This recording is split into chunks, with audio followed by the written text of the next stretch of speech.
kapang kabang kren hapi menta kalong syapang ka abortion.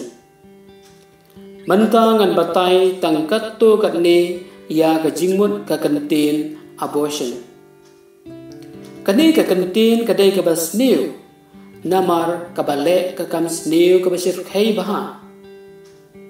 Ha ka wai kapor kamada Teresa enda kaladat jingo ya ka Tokyo kala ong hakinong Japan.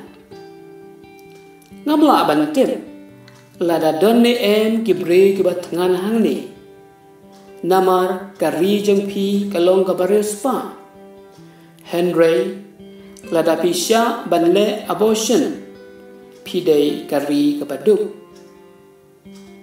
Hakawai pat kapor kamada Teresa kala ong lada ngadon kabor ngan ple ya ka jil bat ngan bu ya ki doktor bale abortion hajil ba ki penyam breu ki penyam ya ka jing em ki penyam ya ki klung namar ka jing em ka dei ka jing a ba kodor tam jong blei ko paralog ba in tu tem ha ka perthai baro ka we ka jing penyam ya ki klung da ka bale abortion kalong palan silang arpon rewajar ha ka sisni ka ai ka ne ka abortion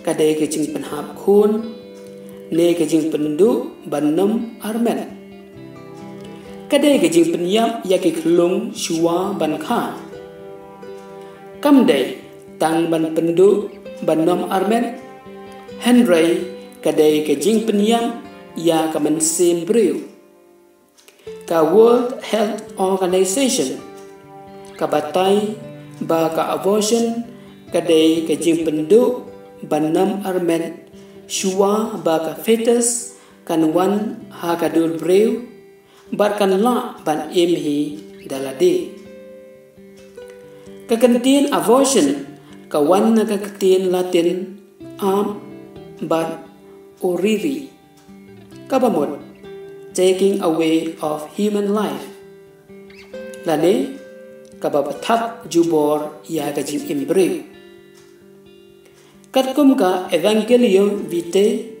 daw John Paul baar hakas nem syajar andai spa andai pusan ka ongkum ni ka jingle abortion kadai kabaladon jing temu khnang bat ka company ya breu lasim ya kane na ka nambar sampo pra menta ngan ongapi kat tu kat ni ki kentin ha ka kentin pareng. Abortion could be two types.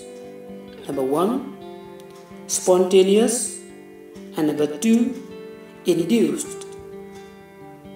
When it is spontaneous, it is called miscarriage. About 15% of pregnancies end this way. It has no moral implications. Induced abortions have moral implications because it has to do with human life.